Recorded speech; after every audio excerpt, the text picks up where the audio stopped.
esta pandemia. Pero vamos a darle la bienvenida al defensor del pueblo, Walter Gutiérrez, sobre, primero, la evaluación de estos primeros días de toque de queda, confinamiento. Hemos dicho que esto es mucho más flexible, pero no sabemos si efectivamente puede tener un impacto en el número de muertes para que disminuyan, o de contagios, cortándole el camino.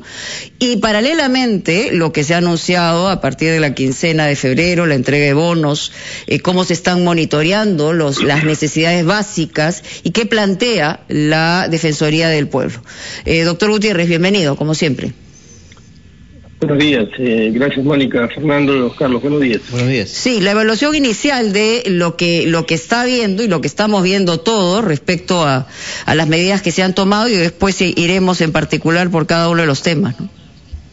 Bueno, lo primero que quisiera decir es que hay que ponderar el esfuerzo que el gobierno viene haciendo por poner al día al país en la llegada de las vacunas.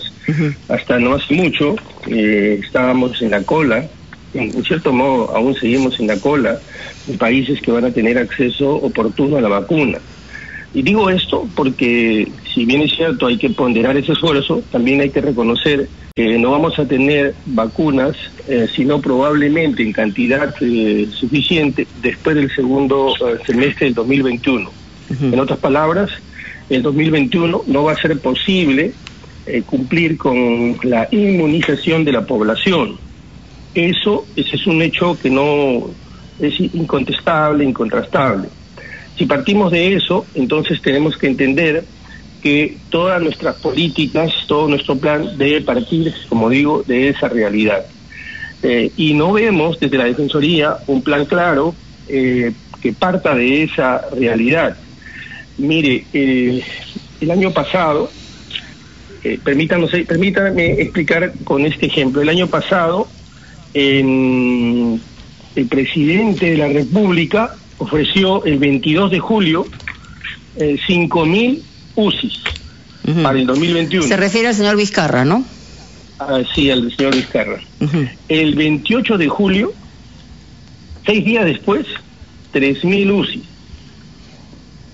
Es decir, hacer ese tipo de anuncios no es no forma parte de una política pública, no es una política pública, no es un plan de combate contra el virus. Apenas podría ser un buen deseo, una buena intención. Con el dinero que no se ha utilizado en el presupuesto de salud del 2020, pudieron comprarse 8.000 camas UCI. Y entonces esto no es un problema de presupuesto, sino es un problema de falta de planes claros, es un problema de gestión. Por eso para nosotros el principal factor de contagio es la ineficiencia del Estado, la falta de transparencia del Estado y el desconocimiento o la falta de comprensión de lo importante, el importantísimo rol que cumple la comunicación. Te pongo un ejemplo más en relación a los bonos. En las cuarentenas anteriores, en la primera ola, se repartieron 5 bonos. Uno de ellos, el primero de ellos, el denominado Yo me quedo en casa, que tuvo un alcance de cerca de 2.700.000 personas, empezó a repartirle el 23 de marzo y terminó el 20 de agosto, casi el 95%. El último, el denominado Bono Familiar Universal, que tuvo un alcance, o debió tener un alcance de 8.400.000, se empezó a repartir en octubre y terminó en diciembre. Es decir, nos hemos demorado para repartir bonos entre 3 y 4 meses. Entonces, a la Defensoría le hubiera gustado, al país le hubiera gustado que se nos diga, miren, este es lo que sucedió en la primera ola. Ahora nos vamos a superar, vamos a repartirlo en 30 días, en 45 días, y estas son las medidas que vamos a adoptar, porque además los bonos fueron fuente de contagio por las largas colas, por la mala comunicación. Entonces, no vemos que haya un diagnóstico, un análisis, una rendición de cuentas de las cosas que se han hecho y las cosas que se van a hacer. Decir, doctor, que estamos coordinando con el sector bancario, que se va a mejorar la comunicación sin precisar cómo, no es precisamente, digamos, líneas de acción que apunten a que Gutiérrez, el bono se entregue eficientemente. Eso justamente quería preguntarle, si me permite, el tema de la comunicación, que ha sido un factor, diríamos, no tan positivo de parte del gobierno, ha tenido muchos problemas. Ustedes plantean un proyecto de ley para el establecimiento de una franja sanitaria. ¿En qué consiste básicamente este proyecto? ¿Cuál es la explicación que das para el término franja sanitaria? Bueno, primero entendamos cuál es el rol que cumple la comunicación en una política pública. El Estado, cuando diseña una política pública, tiene obviamente determinados objetivos, quiere completar determinados servicios, derechos fundamentales, y entonces le dice a los demás entes estatales: en esto consiste la política pública, para que a partir de esos objetivos pueda articular al Estado, articular los distintos niveles de gobierno, para todos tener un solo mensaje y apuntar en una sola dirección. A continuación, comunica a la sociedad qué es lo que nosotros como Estado vamos a hacer, cuáles son los objetivos y cuáles son las acciones, cómo es que vamos a programar esa política pública. Y luego le pedimos a la sociedad qué queremos de la sociedad, qué buscamos de la sociedad, y adicionalmente el diagnóstico a la sociedad. El diagnóstico lo tenemos claro, doctor Gutiérrez. Parece que no tanto el gobierno, pero en todo caso vamos a seguir preguntando sobre este enfoque y lo que se requiere para que finalmente este bono llegue en el momento que debería llegar, no después que ya la necesidad ha calado, sino todo lo contrario. El haber aprendido respecto a la primera ola parece que no es una lección que tenemos en este instante. Pero vamos a una pausa y ya regresamos. Estamos conversando con el defensor del pueblo, que nos ha explicado sus iniciativas y sus acciones en 4 aspectos diferentes que tienen que ver con la lucha contra la pandemia. Por una parte los bonos, por otra parte las ollas comunes, por otra parte las mascarillas y finalmente lo que llama franja sanitaria. Doctor Gutiérrez, por lo que comprendo, usted va a presentar un proyecto de ley en el que espera que el Congreso legisle al menos sobre 2 de esos 4 temas: mascarillas y lo que llama franja sanitaria, es decir, una estrategia diferente de comunicación. Sí, en esto último, Fernando, que en efecto forma parte del proyecto de ley, lo que busca la Defensoría es mejorar la comunicación, del mismo modo que existe la franja electoral, que permite articular a todos los medios y permite llegar con las propuestas de campaña de los candidatos. Nosotros buscamos que en este contexto de emergencia sanitaria podamos articular todo el esfuerzo mediático para que se puedan transmitir las políticas públicas, pero sobre todo se pueda educar. Porque, como dije al inicio, no vamos a tener vacuna y por lo tanto los ciudadanos tenemos que hacernos cargo de nuestra propia salud.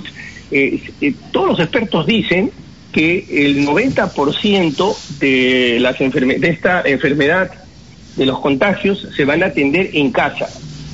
Necesitamos diseñar una política de comunicación, de atender a los enfermos en casa. Esa es nuestra primera línea de contención, es nuestra primera línea de atención, y por eso es que pretendemos, dado que reiterada, recurrente, manidamente en RPP y en otros medios, ustedes, nosotros, otras instituciones, venimos diciendo que la política de comunicación es parte del éxito de la política pública. Creemos que tenemos que dar este paso. No es que nosotros creamos que las normas cambian las realidades, pero creo que no hay otra alternativa, porque vemos que parece ser que no se está comprendiendo la importancia de la comunicación. Esto es lo que aloja, lo recoge en una parte el proyecto de ley. La otra parte es las mascarillas. Hace más de 8 meses planteamos la necesidad que se repartan mascarillas.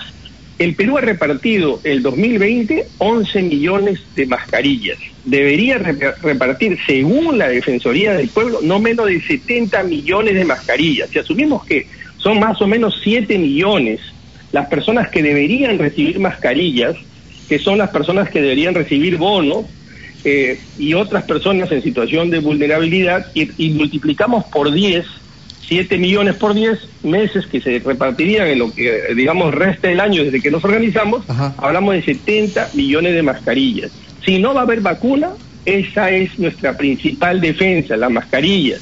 Es infinitamente más barato, infinitamente más eficiente. Por eso hace un momento dije, el problema, desde luego, es el virus, pero también el problema es la ineficiencia del Estado. Y no estoy apuntando al Ejecutivo, estoy hablando en general, y no estoy hablando de este gobierno, estoy hablando también del anterior gobierno. Sí. ¿Y cuándo estaría listo este proyecto de ley, señor defensor? Este proyecto lo estamos presentando el día miércoles como muy tarde. ¿Mañana? Sí. Mañana miércoles. Uh-huh. De acuerdo. Doctor Gutiérrez, quería preguntarle, es cierto, todas las personas tienen derecho a protestar en nuestro país, ¿es cierto? Pero ¿cuál es su opinión o cuál es el pronunciamiento de la Defensoría sobre esta serie de marchas que se están realizando en nuestra capital, las marchas antivacuna o anticonfinamiento? Se lo pregunto porque, bueno, estamos en una situación justamente de cuarentena, además no hay utilización de mascarillas, no hay distanciamiento social. ¿Cuál debe ser la actitud de las autoridades ante este tipo de situaciones, tomando en cuenta, repito, la coyuntura sanitaria que estamos viviendo?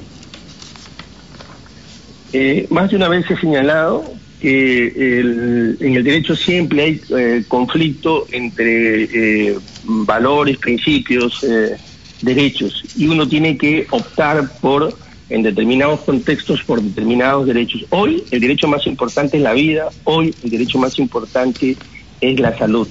Que hayan marchas contra la vacuna revela que no estamos haciendo bien nuestro trabajo justamente de comunicación, pero además revela desde nuestro punto de vista que no hemos comprendido que, si bien es cierto, todos los derechos en la pizarra, en teoría, digamos, tienen el mismo peso, pero en determinadas circunstancias el derecho a la vida, la dignidad, el derecho a la salud deben ser prioritarios. Y más aún si estamos ahora en una situación de cuarentena. Sí, doctor Gutiérrez, usted ha señalado, y lo ha señalado con claridad, que efectivamente en el 2021 probablemente lo que tendremos son muestras y dosis de vacunación, pero no tendremos una inmunización. Ya lo había adelantado una revista de prestigio como The Economist, señalando que la inmunización en el Perú podía llegar para el 2022. Estamos hablando del proceso mismo, es decir, va a recaer en el próximo gobierno. Este gobierno de transición y emergencia lo que tiene es que gestionar la circunstancia estructural que ha dejado también, como usted señala, los gobiernos anteriores, y traerán las dosis de vacunas, que comenzará con la primera línea, etcétera, etcétera. Pero ¿qué le dice usted a los que están compitiendo electoralmente? Porque uno de ellos o de ellas será el próximo gobierno, y tampoco están dando respuestas respecto al tema, ¿no? Miren, en efecto, este año va a ser tan desafiante o más desafiante que el 2020, porque no va a haber vacunas, porque tenemos un Estado y una sociedad que de alguna manera está bastante fatigado, pero además porque vamos a tener un cambio de gobierno, y los cambios de gobierno históricamente generan una ralentización de la gestión pública. Esto no puede pasar. Entre octubre y enero han habido 4 meses. Esos 4 meses que debieron servir para organizarnos, para evitar que nos ataque con fuerza la segunda ola, nos las pasamos peleando, divididos. Ahora que va a haber un cambio de gobierno, no debemos hacer eso. Tenemos que tener los objetivos claros. Claro, mientras aprenden y encajan en... Sí, pero para que lo entienda la gente. Termino, por favor. Para que lo entienda... Sí, para que lo entienda la gente, solamente hago un paréntesis. Usted dice, claro, efectivamente un cambio de gobierno ralentiza, es decir, pone lento cualquier disposición que se pueda hacer, y además salen un montón de personas en la administración pública y entran otras. ¿A eso se refiere? Sí, a eso me refiero. Eso es histórico. Sí, Mónica, lo entiendo, es simplemente a punto. Sí, y le agradezco. Debemos tener claro cuáles son nuestros objetivos. El primer objetivo es que deberíamos tener para el segundo semestre un esfuerzo importante por vacunar a la mayor cantidad de personas. Segundo, evitar, esto lo voy a subrayar, y por favor, quisiera no equivocarme, pero va a haber una tercera ola. En su programa dijimos, va a haber una segunda ola. Cuando a mí se me preguntó si es posible, yo le dije, esa no es la pregunta. La pregunta es, ¿cuándo va a venir y qué tan fuerte nos va a golpear? Ahora le digo, debemos evitar a toda costa que la tercera ola nos golpee con fuerza. Tenemos tiempo para organizarnos. ¿Eso qué significa? Mascarillas. ¿Eso qué significa? Fortalecer las ollas comunes, los comedores populares. Dicho sea de paso, las ollas comunes no están reconocidas jurídicamente, ni siquiera están empadronadas, y ese debería ser un objetivo del MIDIS. A eso me refería, doctor, cuando digo rendición de cuentas y objetivos claros. También es fundamental fortalecer la comunicación para poder articular algo que es valioso en el Perú, sobre ese tema, organizaciones sociales, que es nuestro principal activo. Doctor, sobre ese tema justamente quería insistir ante la pregunta sobre la franja sanitaria. ¿Qué características tendría? ¿Con qué frecuencia se daría? Es similar, según leo, al tema de la franja electoral. Pero, correcto, ¿cuáles son sus características? Bueno, básicamente, como le digo, nosotros lo que estamos haciendo, y esto le confieso por razones de celeridad, es replicar la franja electoral.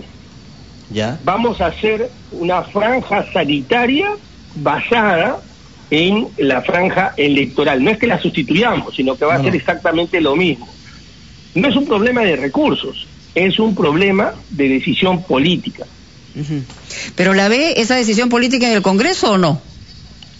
Yo sí creo que el Congreso, tanto el tema de mascarillas como el tema de la franja sanitaria, nos parece que se cae de puro maduro, como que estamos de día, ¿no? Sí, claro, bueno, si se presenta mañana, debería estar, imagino, esta misma semana discutiéndose por la urgencia de la situación en la que estamos, ¿no? Mónica, cuando hubo el fenómeno del Niño, el Congreso aprobó en 24 horas un proyecto de ley, en 24 horas. Yo no le pido que lo aprueben en 24 horas, pero que lo aprueben con celeridad. ¿Los mensajes serían de manera diaria? ¿De cuánto tiempo?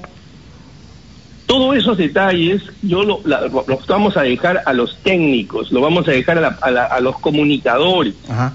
Yo creo que acá hay un objetivo, digamos, político en el sentido de política pública.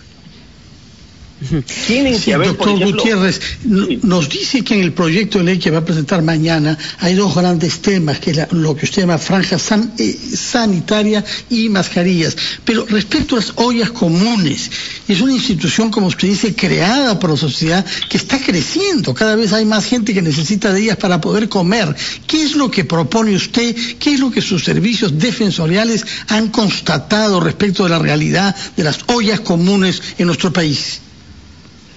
Bueno, en primer lugar, en el caso de las ollas comunes, solo se conoce el número de ollas comunes en Lima, que son 1068, si no recuerdo mal, y atienden a más de 110.000, 117.000 personas.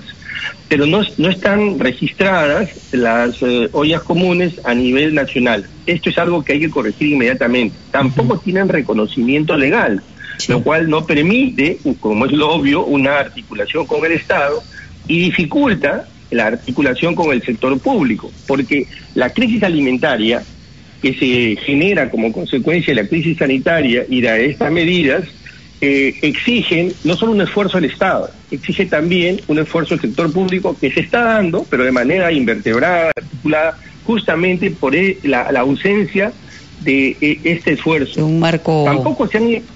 Claro, de un marco político, legal. Sí, el tema es que el tiempo defensor nos ha ganado. Hemos tenido demasiados temas que compartir con usted y seguramente lo seguiremos haciendo, pero a esta hora tenemos que ir a titulares, agradeciéndole la entrevista. Ya volvemos.